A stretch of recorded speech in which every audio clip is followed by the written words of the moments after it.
నాట్యం చేయాలనేసి నాట్యం చేయాలని బాగా తల గుద్దుకోండి అని ఆ విధంగా నాట్యం చేయడానికి కోరిక వస్తుంది.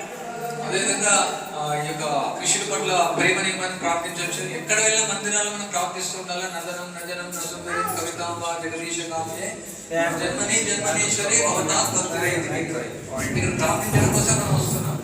మనం ప్రార్థన ఎప్పుడు వదిలేయండి. మనం కృషుల పట్ల నామల పట్ల మనకు రుచి రావాలని ప్రార్థించాలి. భౌతిక ప్రపంచంలో విరక్తి రావాలని ప్రార్థించాలి. అదే అభిషేకం అని వేసినటువంటి వస్త్రాల నుంచి కూడా నీళ్ళు వేసే అభిషేకం దొరుకుతుంది మనకు. ఏదైతే నీళ్ళు బాయిల్ చేసి విగ్రహం వచ్చిందో అదే విగ్రహం అమ్మవారి యొక్క అభిషేకం మనకు దొరుకుతుంది. సామాన్యమైన విగ్రహం కాదు. ఏంటంటే ఆడవారే చాలా ముఖ్యం ఈ యొక్క స్థలంలో. ఆ తీర్థం తాగినారంటే డైరెక్ట్ కూడా ఇట్లే వైకుంఠం కూడా వెళ్ళిపోవచ్చు. పవిత్రం రెడీగా ఉండండి, సిద్ధంగా ఉండండి. హరే కృష్ణ. ఈ యొక్క నమ్మకాన్ని బట్టి ఉండు.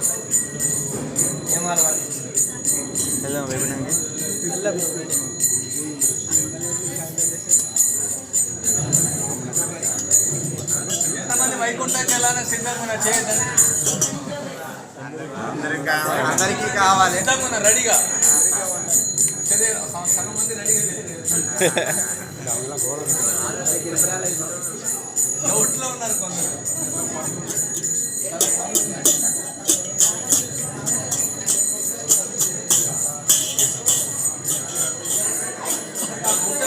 గుట్టలు తినేగా చిత్తాలు ఇస్తున్నారు. అందరూ లైన్లో ఉన్నారా? లైన్లో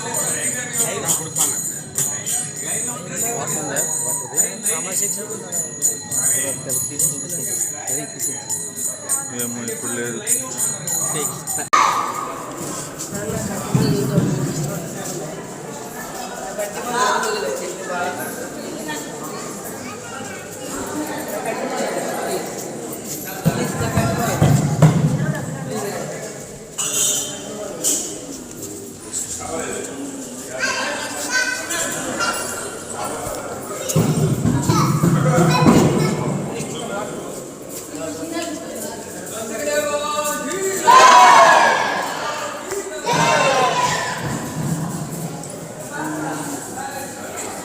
జయ శ్రీ